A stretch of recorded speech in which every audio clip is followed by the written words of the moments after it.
ऐसी प्रोसेस होती है जहाँ पे हमारी वन सेल कन्वर्ट होती है टू सेल में। ये पता था? Yes ma'am. ये तो हमारा किस में होता है? माइटोसिस में होता है। माइटोसिस में हमारी क्या होती है? एक सेल कन्वर्ट होती है दो सेल में। लेकिन जो मियोसिस की प्रोसेस होती है, मियोसिस में हमारी एक सेल कन्वर्ट होती है कितने में? चार सेल में। ठीक है। Yes ma'am. जो सेल डिवीजन होता है कितने फेज में होता है? दो फेज में होता है। एक आपका होता है इंटरफेज, ठीक है। यस। एक आपका क्या होता है? M phase. इंटरफेज को हम लोग प्रिपेयरिंग फेज के भी नाम से जानते हैं। प्रीपेयरिंग। इंटरफेज को हम लोग किस नाम से जानते हैं? Preparing phase. और वहीं पे एम फेज को किस नाम से जानते हैं? माइटोसिस फेज, माइटोटिक फेज, ठीक है। माइटोटिक या माइटोटिक फेज के नाम से जानते हैं। इंटरफेज हमने पढ़ दिया है। इंटरफेज हमारे कितने टाइप के होते हैं? 3 टाइप के होते हैं। G1 फेज, यस फेज, फिर आपका आता है G2 फेज, जी नॉट भी था। ठीक है। फिर एक आपका लास्ट में आता है G0 फेज, ठीक है। फिर इसके बाद इंटरफेज हमारा कितने टाइप का था? 4 टाइप का था। कौन सा था? पहले कौन सा? इंटरफेज हमारे 2 टाइप के होते हैं। एक आपका होता है कैरियोकाइनेसिस, यस मैम। कैरियोकाइनेसिस, और दूसरा कौन सा होता है? साइटोकाइनेसिस। कैरियोकाइनेसिस में 4 पार्ट आते हैं। कौन कौन सा होता है? प्रोफेज, मेटाफेज, तेज से बोलिए जी। Anaphase, anaphase, telophase. और आपका क्या आता है? टेलोफेज। तो हमारा जो इंटरफेज है, इंटरफेज हमने कंप्लीट कर दिया है। आज की हमारी टॉपिक क्या रहेगी? एम फेज में। क्या रहेगी? M phase. सोमैटिक सेल किसे कहते हैं? सोमैटिक सेल किसे कहते हैं?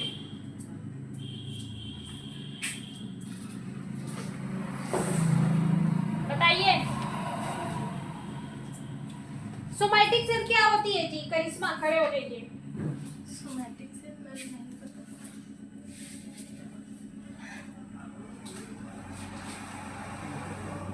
हिप्लॉइड सेल क्या होती है?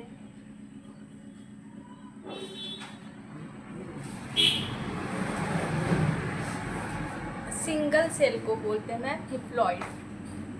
सिंगल सेल को क्या बोलते हैं? हिप्लॉइड सेल। सोमैटिक सेल क्या होती है और आपके गैमेट सेल क्या होती है? सोमैटिक सेल क्या होती है और गैमेट सेल्स क्या होती हैं? किसी को पता है? बैठिए। गैमेट सेल्स हमारे स्पर्म, गैमेट सेल स्पर्म और एग को, स्पर्म और एग को गैमेट सेल्स कहते हैं। और जो हमारी गैमेट सेल्स होती है वो कौन सी सेल होती है? सिंगल सेल होती है, इस या फिर हेप्लॉइड सेल होती है, ठीक है। सोमैटिक सेल हमारी मल्टी सेल होती है, मल्टी सेल होती है। मीन्स कि स्पर्म और एग को छोड़ के बॉडी के जितने भी सेल हैं वो हमारी कौन से सेल है? सोमैटिक सेल है। हमारी पूरी बॉडी किससे कंप्लीट हुई है? सोमैटिक सेल से मिलकर बनी होती है, ठीक है। लीवर की सेल हो गई, किडनी का सेल हो गया, हार्ट का सेल हो गया, ठीक है, हमारे ब्रेन का सेल हो गया। सारी सेल हमारी कौन सी सेल कहलाती है? सोमैटिक सेल कहलाती है। और वहीं पे गैमेट सेल्स हमारी ऐसी सेल होती है जो स्पर्म और एग को क्या बोलते हैं? Gamete cells. खड़े होइए। फर्टिलाइजेशन किसे कहते हैं? फर्टिलाइजेशन किसे कहते हैं?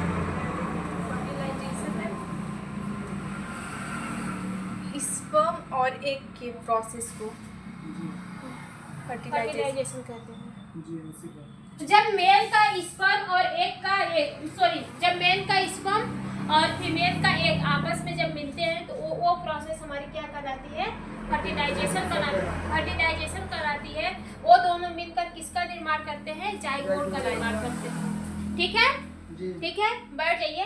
स्पर्म का, मेल का स्पर्म फीमेल का एग जब आपस में मिलते हैं तो जाइगोट का निर्माण करते हैं, और वही जाइगोट बनने की प्रोसेस क्या कहलाती है? फर्टिलाइजेशन कहलाती है।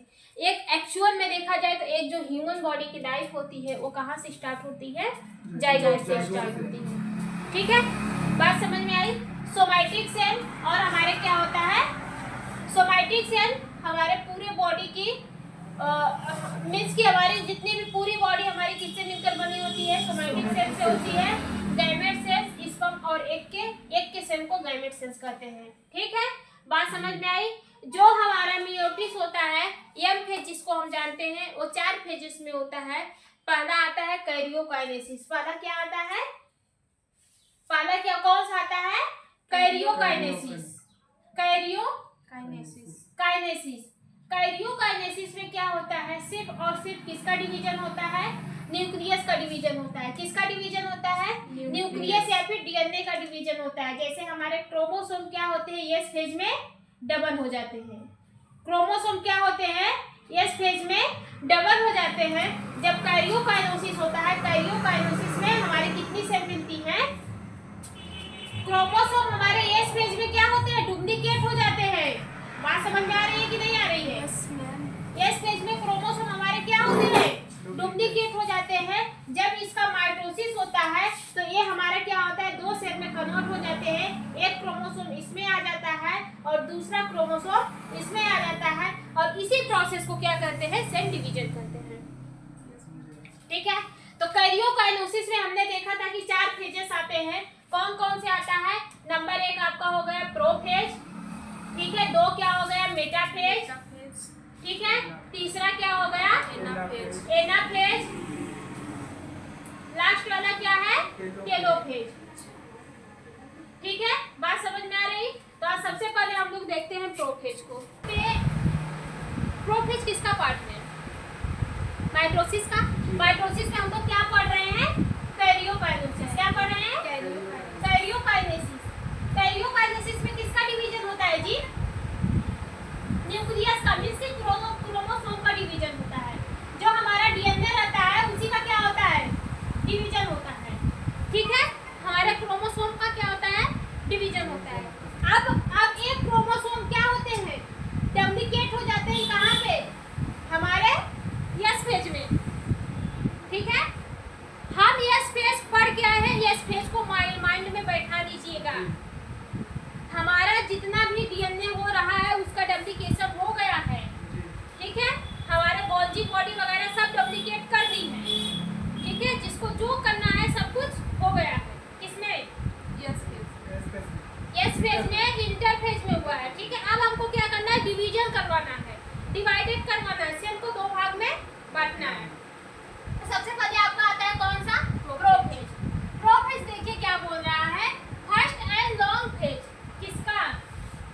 कैरियोकाइनेसिस का। कैरियोकाइनेसिस का क्या है? फर्स्ट और लॉन्ग फेज होता है। ठीक है, सबसे बड़ा first and long phase karyokinesis का सबसे पहला वाला पार्ट होता है। ठीक है, और सबसे लंबा फेज होता है। मींस कि ये हमारा समय बहुत ज्यादा लेता है। मैंने बताया था कैरियो जैसे कि साइटो जो हमारा क्या होता है? सबसे ज्यादा फेज वो देता है। ठीक है, फिर इसके बाद 1 घंटे का टाइम किसको मिलता था? एम फेज को मिलता था। तो 1 घंटे में ये जो क्या करता है? 50 मिनट नहीं 40 मिनट क्या करता है? यही ले लेता है। ठीक है, बात समझ में आई? बात समझ में आई? प्रोफेज। हम क्या बोल रहे थे? जैसे कि एक ह्यूमन बॉडी की सेल डिवीजन कितने टाइप की होती है? एक ह्यूमन बॉडी जो अपना सेल डिवाइड करती है, समझाने के लिए बता रहे हैं, 40 आवर्स में करती है, जिसमें से 23 आवर्स कौन देता है? इंटरफेज लेता है। ठीक है, इंटरफेज में भी 22 आवर्स कौन सा देता है? जीवन फेज लेता है। ठीक है, वैसे ही यहाँ पे बचा कितना? 1 आवर। तो 1 आवर्स में मीन्स की बोले तो 40 मिनट्स कौन लेता है? हमारा प्रोफेज लेता है। बात समझ में? इसीलिए ये सबसे लॉन्गेस्ट फेज होता है। ठीक है, सबसे लॉन्गेस्ट फेज होता है। Condensation of the chromatin into the chromosome. Condensation of the chromatin into the chromosome. Condensation होगा किसका, क्रोमैटिन का। क्रोमैटिन का कंडेंसेशन होगा किसमें, क्रोमैटिन किसमें पाई जाती है, क्रोमोसोम में पाई जाती है। अब देखिए जब हम आपको पढ़ा रहे थे तो हम बताए थे आपको कि जो हमारा क्रोमोसोम होता है वो धागे नुमा लंबी संरचना होती है, बताए थे कि नहीं। क्रोमोसोम हमारा क्या होता है, धागे नुमा लंबी संरचना होती है, ठीक है। ऐसे ऐसे क्या होगा है, धागे नुमा लंबी संरचना रहती है ऐसे ही, ठीक है। इसका क्या होता है, इसका कंडेंसेशन होता है। ये हमारा क्या है, क्रोमोसोम हमारे पूरे सेल में फैला है। इसका कंडेंसेशन, कंडेंसेशन मतलब होता है सिकुड़ना या फिर आकार लेना। तो ये जो हमारा है ये हमारा किसमें आकार में, ये ऐसे ऐसे क्या होगा, ये हमारा सिकुड़ेगा ऐसे ऐसे, क्या होगा, ऐसे ऐसे सिकुड़ेगा, ऐसे कंडेंस होगा, ठीक है। ऐसे ऐसे क्या होगा, कंडेंस होता है, ठीक है। बात समझ में आई कि नहीं आई, ऐसे ऐसे इस आकार में आएगा, ठीक है। बात समझ में आ रहा है कि नहीं। ये हमारा क्रोमोसोम है जो हमारा क्रोमैटिन के फेज में होता है, ठीक है। मींस एक क्रोमैटिन मतलब होता है धागे नुमा संरचना, ठीक है। धागे नुमा संरचना की फेज में होती है क्रोमैटिन, वो क्या होती है, कंडेंस होती है। क्या होती है, कंडेंस होती है, मींस कि आपस में क्या होती है, सिकुड़ती है। इसका डुप्लीकेशन हो गया है, इसका एक क्रोमोसोम का डुप्लीकेशन हो गया है। कहाँ पे हुआ है, हमारे इंटरफेज में, इंटरफेज में, इस फेज में इस क्रोमोसोम का डुप्लीकेशन हो गया है। अब इसका क्या होगा, कंडेंसेशन होगा, ठीक है।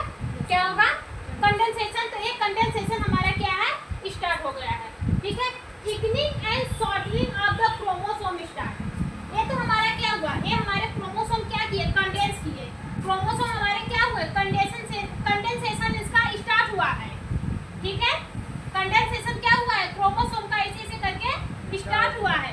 थिकनिंग एंड शॉर्टनिंग क्या हुआ है, थिकनिंग एंड शॉर्टनिंग मींस कि ये जो हमारा क्रोमोसोम है ये हमारा थिक होगा और शॉर्ट बनेगा। क्या होगा, थिक और शॉर्ट बनेगा, मींस कि ये अंदर ऐसे ऐसे ऐसे ऐसे क्या होगा, थिक बनेगा,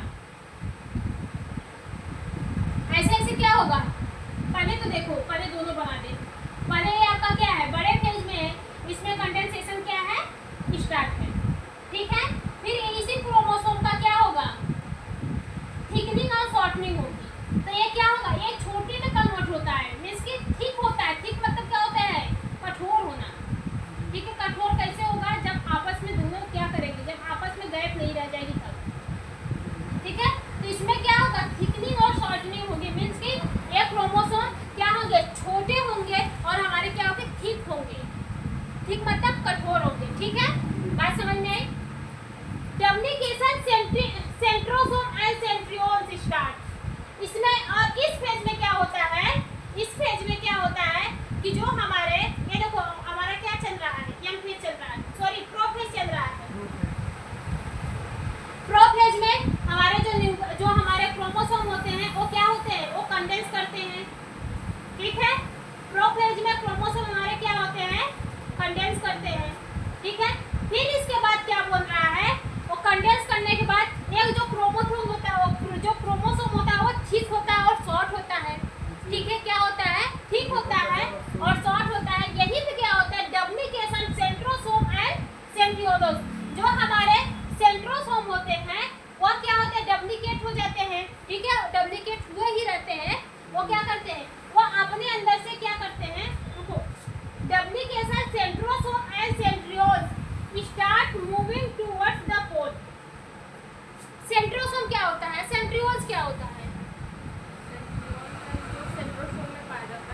जो सेंट्रोसोम में पाया जाता है। हमने बोला था कि ये हमारा क्या होते हैं, ये इसी आकार का होता है, ठीक है। ये हमारे सिलिंड्रिकल शेप का दो सेंट्रियोल होता है, यहाँ से क्या निकला रहता है, स्पिंडल फाइबर निकला रहता है, ठीक है। तो ये जो हमारे सेंट्रियोल होते हैं, यही जो डुप्लीकेशन सेंट्रियोल्स, अब भाई इसका ये हमारे जीवन फेज से आ गई है, सॉरी इंटरफेज से आ गई है, तो ऑलरेडी ये डुप्लीकेट रहेगी, ठीक है। Duplication centrioles start moving towards. ये जो हमारे सेंट्रियोल्स होते हैं, ये डुप्लीकेशन सेंट्रियोल्स हमारे क्या करेंगे, मूव करेंगे टुवर्ड्स, मींस के अपोजिट साइड। ये इधर जाएगा और ये इधर जाएगा, ठीक है। बात समझ में आई। फिर इसके बाद क्या बोल रहा है, initiation of spindle fibre formation. और इसी समय में जो आपका सेंट्रियोल होता है, जो आपका सेंट्रियोल्स होता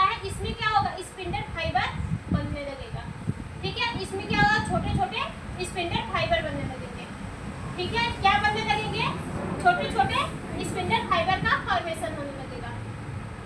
ठीक है, बात समझ में आई। इसी स्टेज में क्या होता है, जो हमारी न्यूक्लियस मेम्ब्रेन होती है, ठीक है, क्या न्यूक्लियस डेवलप स्टार्ट डिसइंटीग्रेट। ये जो हमारी न्यूक्लियस की मेम्ब्रेन आप दिख रहे हैं, ये डिसइंटीग्रेट होने लगती है, धीरे धीरे क्या होती है, डिसइंटीग्रेट होने लगती है, मींस कि डिसॉल्व होने लगती है, टूटने लगती है, डिसइंटीग्रेट होने लगती है और क्या होती है, टूटने होती है। ठीक है, at the end of prophase, और प्रोफेज के लास्ट तक आते आते, ठीक है, प्रोफेज के लास्ट तक आते आते क्या होता है, ये देखिए, ये हमारी स्टार्टिंग फेज है। स्टार्टिंग फेज में क्या हो रहा है, जो हमारे क्रोमोसोम होते हैं, क्रोमोसोम में जो क्रोमैटिन होती है वो हमारे कंडेंस होती है। ठीक है, क्रोमोसोम में जो क्रोमैटिन होती है वो हमारी क्या होती है, कंडेंस होती है। आपस में क्या होती है, जो धागे लंबे धागे में जो संरचना होती है वो आपस में सिकुड़ने लगेंगे। ठीक है, कंडेंस होने लगेंगी, कंडेंस होने लगेंगी तो किस शेप में आएंगी, हमारे क्रोमोसोम के शेप में आएंगे। फिर इसी क्रोमोसोम, वही क्रोमोसोम हमारे क्या होगा, थिक होगा और शॉर्ट होगा, मींस कि वो थोड़ा सा कठोर होगा और थोड़ा सा छोटा होगा। ठीक है, और फिर स्टार्टिंग स्टेज में ही जो हमारे सेंट्रियोल्स होते हैं, जो हमारे सेंट्रोसोम होते हैं, सेंट्रोसोम में क्या पाया जाता है, सेंट्रियोल्स पाया जाता है। इसका डुप्लीकेशन हो चुका है हमारे एस फेज में। वो क्या करते हैं, वो सेल के पोल की तरफ मूव करने लगते हैं। क्या करते हैं, सेल के पोल की तरफ क्या करते हैं, मूव करते हैं। ठीक है, और उसी में इनिशियल जो हमारे सेंट्रियोल्स होते हैं, ठीक है, सेंट्रोसोम में जो सेंट्रियोल्स होते हैं उसमें स्पिंडल फाइबर का फॉर्मेशन होने लगता है। कौन स्पिंडल फाइबर, जो धागेनुमा संरचना जो निकलती है वो एक क्रोमोसोम को पकड़ के अपनी तरफ खींचेगी, एक क्रोमोसोम को पकड़ के अपनी तरफ खींचेगी, उसी का क्या होने लगता है, फॉर्मेशन होने लगता है। ठीक है, और फिर इसमें क्या होता है, स्टार्टिंग स्टेज में, प्रोफेज के स्टार्टिंग स्टेज में ही क्या होता है, जो न्यूक्लियस की मेम्ब्रेन होती है वो डिसअपियर होने लगती है, डिसइंटीग्रेट होने लगती है। डिसइंटीग्रेट मतलब क्या होता है, टूटना। तो हमारी जो न्यूक्लियस की मेम्ब्रेन होती है वो क्या होती है, टूटने लगती है। ठीक है, बात समझ में आ रही है।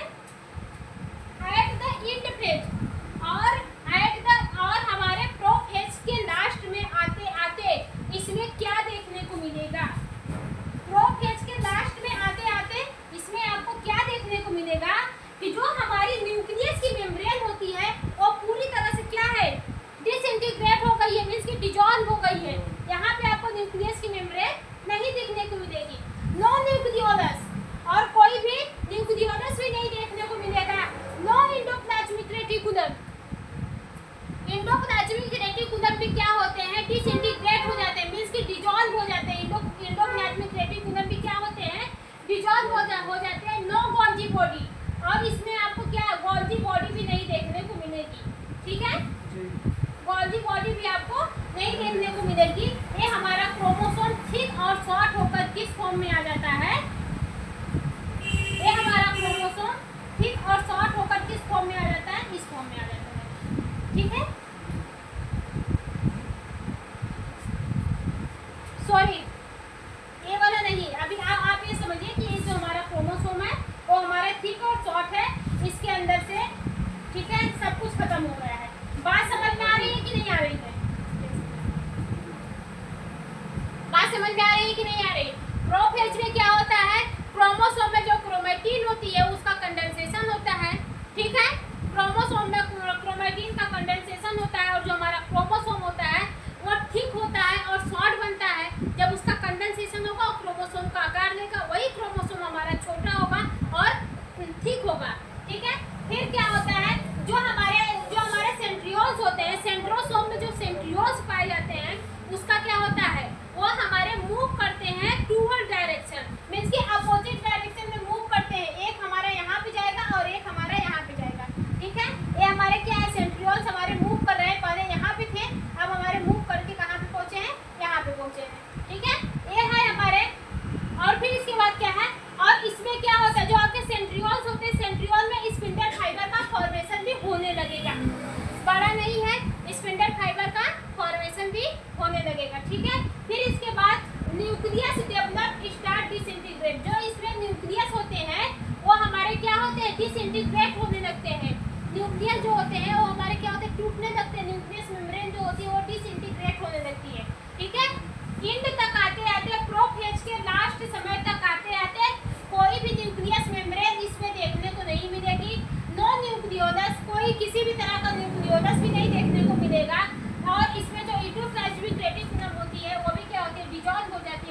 भी डिसअपियर हो जाती हैं, एंडोप्लाज्मिक रेटिकुलम भी हमारे क्या होते हैं, डिसअपियर हो जाते हैं। बात समझ में आई? बात समझ में आया कि नहीं आया? ये स्ट्रक्चर थोड़ा सा अच्छे से बनाइएगा आप लोग, ठीक है? ये वाला बनाइएगा। ये आपका क्या है, ईयरली फेज। ये आपका क्या है, ईयरली फेज, ईयरली फेज, ठीक है? यही वाला स्ट्रक्चर बना दीजिएगा लास्ट फेज, लास्ट फेज में यही स्ट्रक्चर बनाइएगा, लेकिन यहाँ से सेल मेम्ब्रेन को गायब कर दीजिएगा, ठीक है? आपको यही स्ट्रक्चर देखने को मिलेगा। ये आपका ईयरली फेज है और मैं यहाँ पे बना दे रही हूँ। ईयरली फेज में बना दो यार, ये तो सब गड़बड़ करते हैं।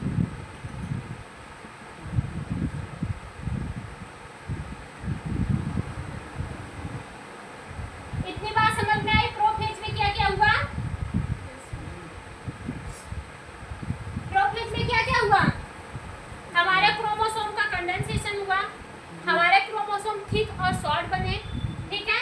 स्पिंडल फाइबर हमारे जो थे, सॉरी, जो हमारे सेंट्रियोल थे वो हमारे सेल के अपवर्ड डायरेक्शन में मूव, पोल की तरह मूव करने लगे, ठीक है? फिर इसके बाद क्या हुआ?